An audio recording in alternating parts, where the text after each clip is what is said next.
अस्सलाम वालेकुम viewers, food and test की फैमिली में सबको वेलकम। आज मैं आपके साथ बड़ी ज़बरदस्त सी चना पुलाव की रेसिपी शेयर करने जा रही हूँ। ये बिल्कुल देगी स्टाइल में बनेगा, इसलिए वीडियो को स्किप किए बिना एंड तक देखें। इसके लिए हमें जिन इंग्रेडिएंट की ज़रूरत है, इनमें सबसे पहले मुझे चाहिए सफ़ेद चावल 750 ग्राम, और इसको मैंने आधा घंटा पहले भिगो दिया था। सफ़ेद चने हैं 2 कप्स, और इसको मैंने बॉयल कर लिया था। टमाटर 2, इसको मैंने क्यूब्स में काट लिया है। एक बड़ा प्याज, इसको स्लाइस कर लिया था। अदरक का पेस्ट 1 खाने का चम्मच, लहसुन का पेस्ट 1 खाने का चम्मच, 3 हरी मिर्चें, इसको गोल स्लाइस कर लिया था। और अदरक जूलियन 2 खाने के चम्मच, और सफ़ेद ज़ीरा 1 चाय का चम्मच, कुटी लाल मिर्च 1 चाय का चम्मच, नमक 2 चाय का चम्मच, चिकन क्यूब्स 2 अदद। चिकन क्यूब्स के अंदर भी नमक होता है, इसलिए मैंने 2 चाय के चम्मच इस्तेमाल किया है। आप अपने टेस्ट के मुताबिक एडजस्ट कर सकते हैं। और साबुत गरम मसाला 1 खाने का चम्मच, इसमें 10-12 काली मिर्चें, 4 लौंग, 1 दालचीनी, 1 तेज़पत्ता और 3 छोटी इलायची और 2 बादियान के फूल हैं। और साबुत हरी मिर्चें 4 अदद। एक मैंने पैन ले लिया है और इसके अंदर मैंने हाफ कप ऑयल डाल दूंगी और साबुत गरम मसाले डाल दूंगी, और साथ ही प्याज मैं डाल दूंगी स्लाइस किया हुआ, और इसको मैं अब भून लूँगी। ये बहुत ज़बरदस्त सा इसका अरोमा आएगा। साबुत गरम मसालों के साथ प्याज को फ्राई करेंगे तो बहुत ज़बरदस्त सा आएगा फ्लेवर। हमेशा पुलाव जब भी बनाएं, आप साबुत गरम मसाले और प्याज को एक साथ फ्राई करें। ये देखें, प्याज फ्राई हो गया। अब इसके अंदर मैं लहसुन का पेस्ट, अदरक का पेस्ट, हरी मिर्चें और टमाटर डालकर इसको मैं भून लूँगी। आपने इसको इतना भूनना है कि तकरीबन 3 से 4 मिनट हम इसको अच्छी तरीके से भूनेंगे, ताकि हमारे टमाटर सॉफ्ट हो जाएं। सब्ज़ मिर्चों का और साबुत गरम मसालों का बहुत ज़बरदस्त सा अरोमा आ रहा है। ये बिल्कुल देगी स्टाइल में बन रहा है, तो ये बहुत मज़े के बनेंगे। ये देखें, टमाटर पीसे गए हैं। अब इसके अंदर मैं स्पाइसेस में डालूंगी, नमक डाल दूंगी, कुटी लाल मिर्च डाल दूंगी, साबुत सफ़ेद ज़ीरा डाल दूंगी, और अदरक स्लाइस किया हुआ ये डाल दूंगी, और चिकन क्यूब्स ये डाल दूंगी।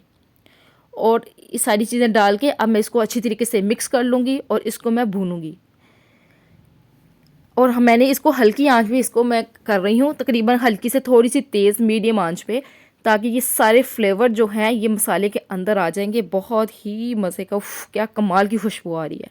अब इसके अंदर मैं बॉयल सफ़ेद चने डाल दूँगी और इसको मैं भून लूँगी 5 मिनट के लिए, ताकि सारे मसालों का जो फ्लेवर है वो चनों के अंदर आ जाए। उफ, यम्मी, कितने मज़े के लग रहे हैं। आप इस पॉइंट पे हाली भी चने इस तरह से खा सकते हैं, इतने मज़े के ये बने हैं। और अब ये देखें, ये भुने गए हैं, 5 मिनट हो गए थे। अब इसके अंदर मैंने जिस पानी के अंदर मैंने सफ़ेद चने बॉयल किए थे वो पानी मैं इसके अंदर ऐड कर दूंगी, और इसको कवर करके एक जोश आने तक इसको मैं पकाऊंगी। एक जोश आता है तो फिर मैं आपसे मिलती हूँ। बॉयल आ गया इसके अंदर, और अब मैं इसके अंदर साबुत हरी मिर्चें मैं ऐड कर दूंगी, और इसके अंदर जो मैंने चावल भिगो के रखे हुए थे वो मैं इसके अंदर डाल दूंगी। इसको मैं हल्के हाथ से हिला लूँगी, और जितने चावल हैं उस हिसाब से आप पानी डालें, और इसको कवर करके मैं इसको पका लूँगी कि चावल हमारे गल जाए और पानी हमारा सारा ड्राई हो जाए। इस पॉइंट पे आप नमक मिर्च चेक कर सकते हैं, अगर आपको नमक मिर्च कम लगे तो आप डाल सकते हैं। ये देखें, पानी ड्राई हो गया है, और ये चावल देखें, ये कितने ज़बरदस्त से कलर के हमारे ये चना पुलाव बिल्कुल रेडी हो गया। ये देख रहे हैं, पानी बिल्कुल ड्राई हो गया। अब इसको मैं कवर करके तकरीबन 5 मिनट का इसको दम पे रख दूँगी। ये देखें, दम हो गया है, और ये देखें हमारा चना पुलाव बिल्कुल रेडी है। ये देखें, एक एक दाना बिल्कुल अलग है, और इतना मज़े की खुशबू आ रही है कि मैं आपको क्या बताऊं। एक दफ़ा तो ट्राई करना बनता है। एक मैंने सर्विंग डिश ले लिया है, और इसके अंदर मैं ये चना पुलाव डाल दूँगी। ये देखें कितने ज़बरदस्त से कलर का और इतना मज़े का है। आपको ये चना पुलाव जब बना होगा तो आप चिकन मटन को छोड़ देंगे।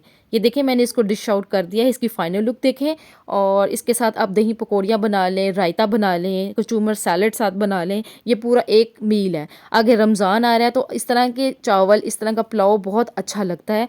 आप एक दफ़ा ज़रूर बनाएं और अपना फीडबैक दें किस तरह से बनी है। अगर आपको मेरी वीडियो अच्छी लगे तो उसको लाइक करें और आगे शेयर करें, और मेरे चैनल को सब्सक्राइब कर लें, बेल आइकन का बटन दबा दें, ताकि हर आने वाली नई वीडियो सबसे पहले आप तक पहुँचे। इंशाल्लाह ताला नेक्स्ट वीडियो में नई रेसिपी के साथ आऊँगी। तब तक के लिए अल्लाह हाफिज़।